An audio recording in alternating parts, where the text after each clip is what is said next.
have with us tonight some extraordinary individuals, extraordinary researchers in this field, including Jordan Maxwell, who just gave his final presentation, thought-provoking realizations about the world of the occult and the esoteric connections to the UFO phenomenon. We have with us Jay Weidner, who is a master in this field.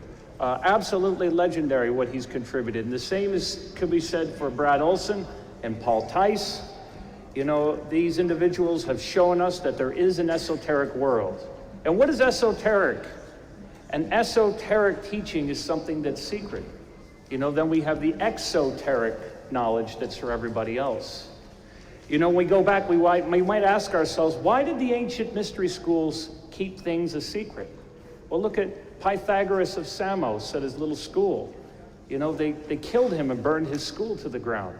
Jacques de Molay, Friday the 13th, 1307, they went after the Templars.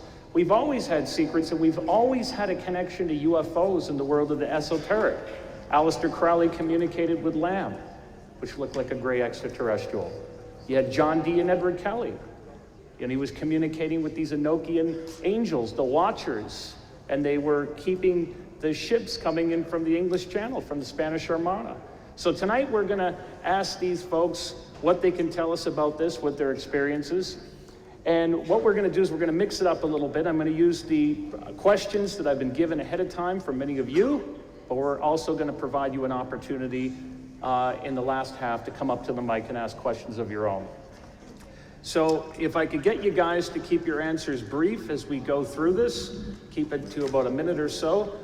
I'm gonna start out by asking, have you guys on the stage ever seen a UFO or had an ET experience of your own? Okay, who wants to go first?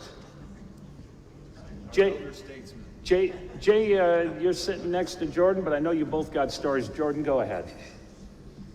I was at Area 51, and we had 7 UFOs, craft, come over the top of us, and all 7 of them parked right over the top of where we were standing.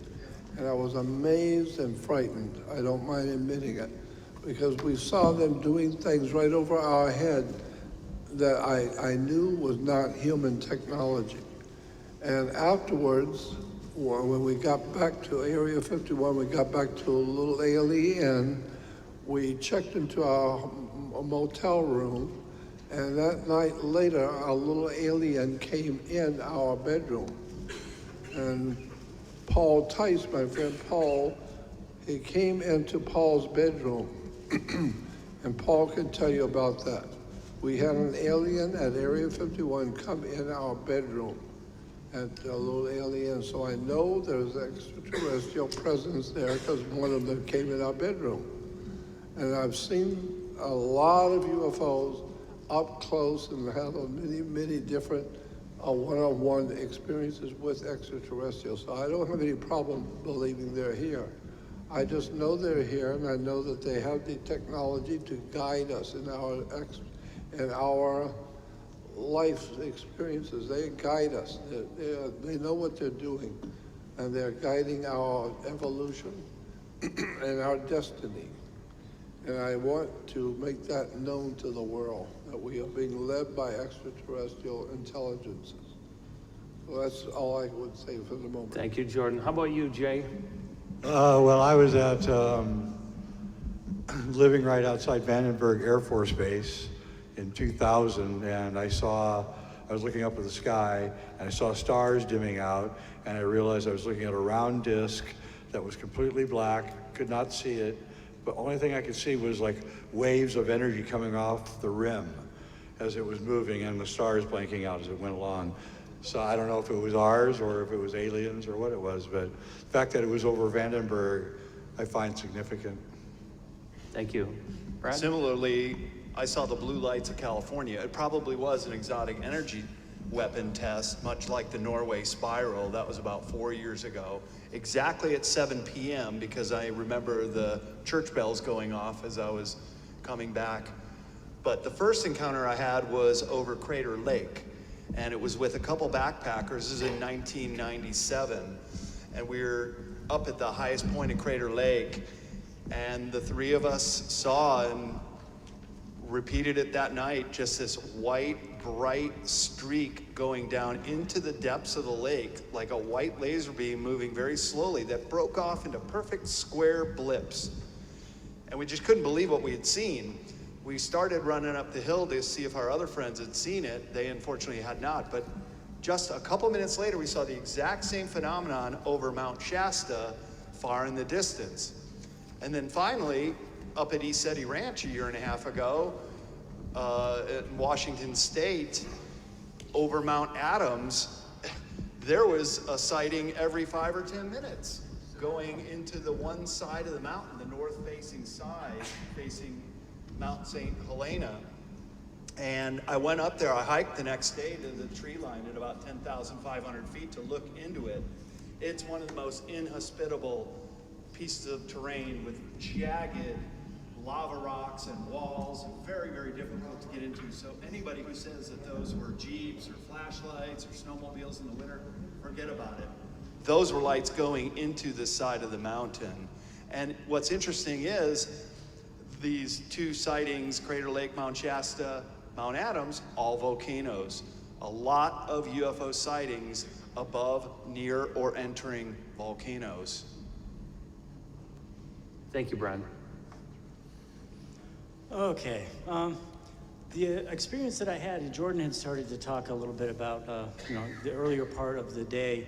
We had actually, we were returning from this event in 1994 when it was in Mesquite.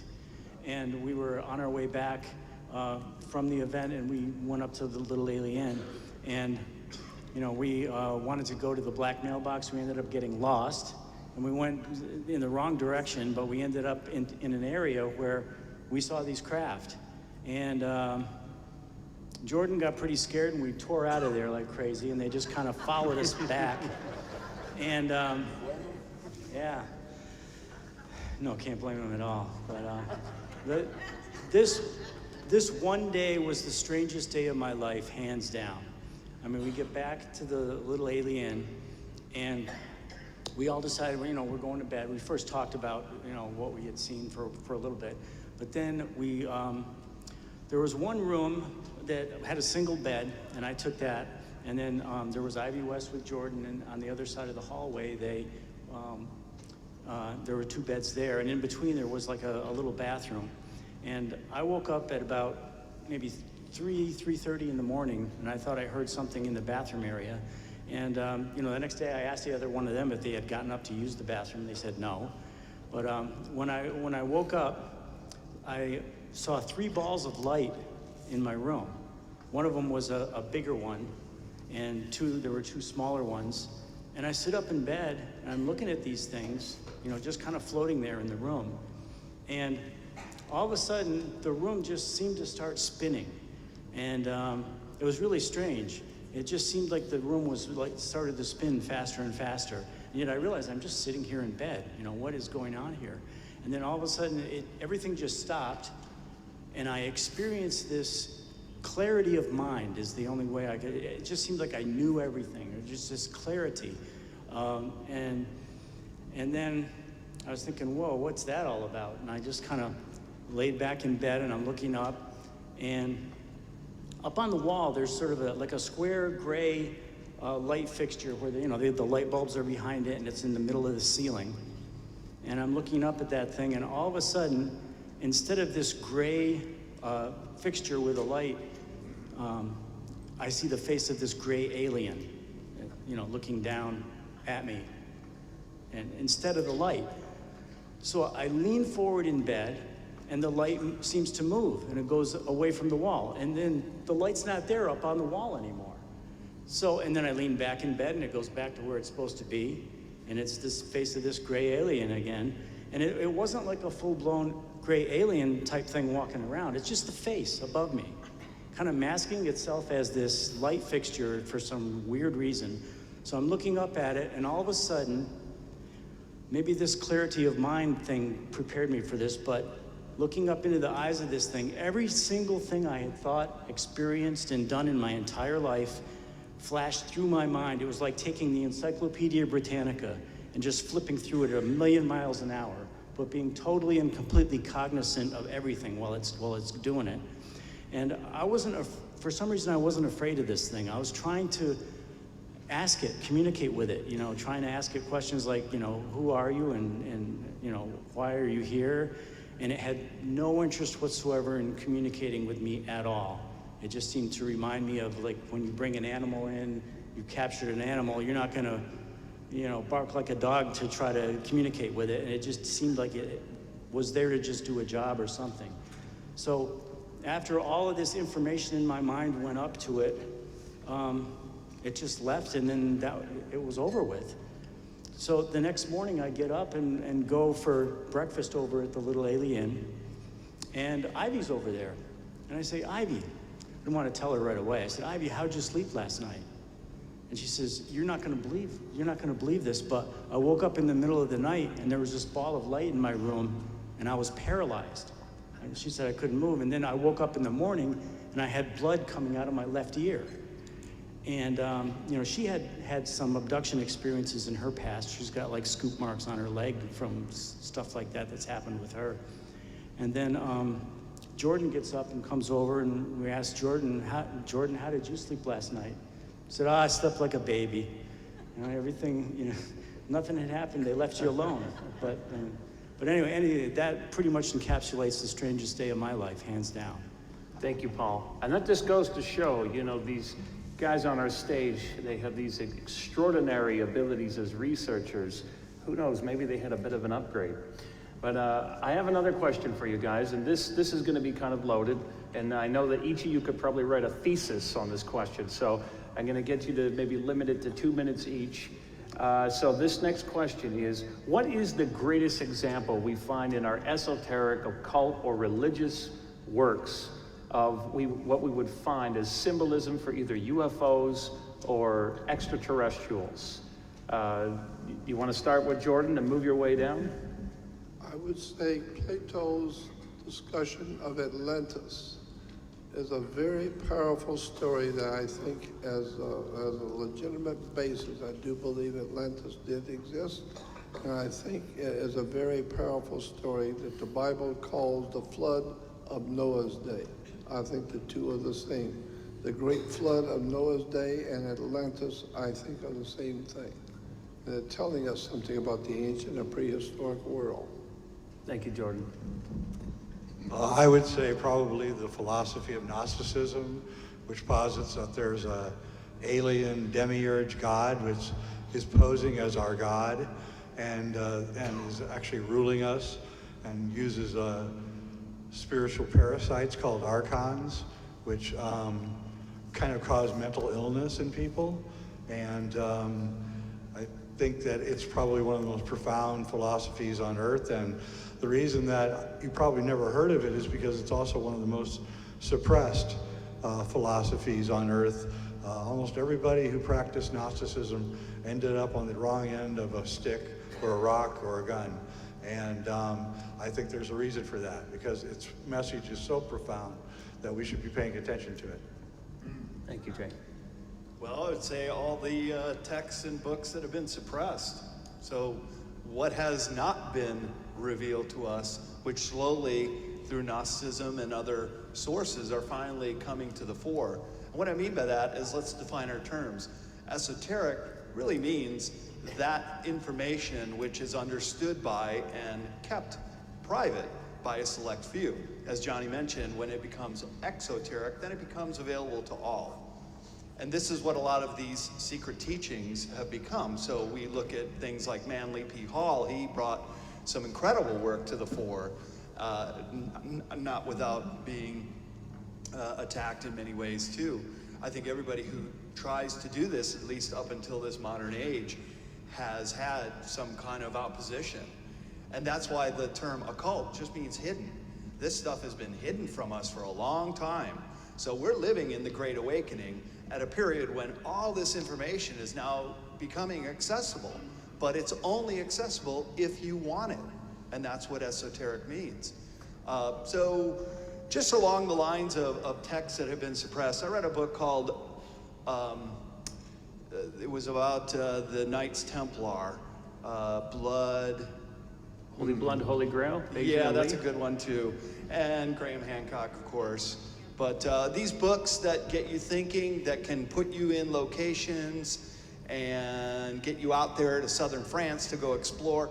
I love traveling, as some of you have seen my talks and my books, and I think you can learn a lot from it. But it was called Born in Blood, about how the Knights Templar, a great book. Robinson. Yeah, fantastic book, hard to find. Oh, it'll absolutely leave you with no doubt that the Knights Templar became the Masons. Born in Blood. So Johnny, the question again? Okay, the question is, can you give us a 2-minute example of the greatest, in your opinion, example of something that we can relate to UFOs or extraterrestrials in the world of the occult or religions, the esoteric teachings?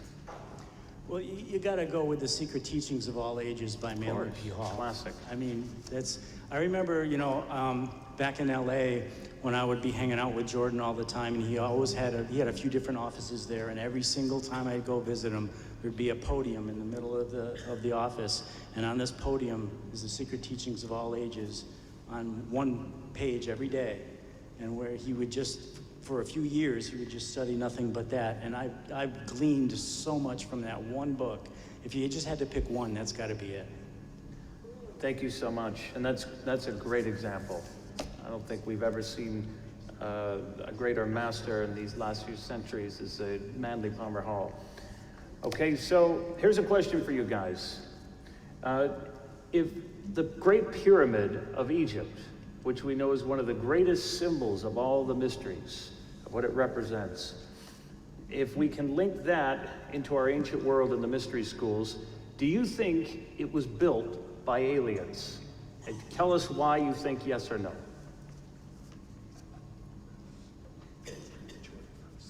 I would say for myself, I am totally convinced that it was not built by humans. I don't know who built it, but I do believe that somebody very, very powerful had some technology we don't understand today, who actually built the pyramid, the Great Pyramid of Giza, because I was in the king's chamber, and I crawled all through the Great Pyramid of Giza, and I was blessed in the king's chamber by a Kebite priest, and I saw things inside that pyramid that no humans could have done. No humans could do it. They have stones in there that weigh like 1,000 tons.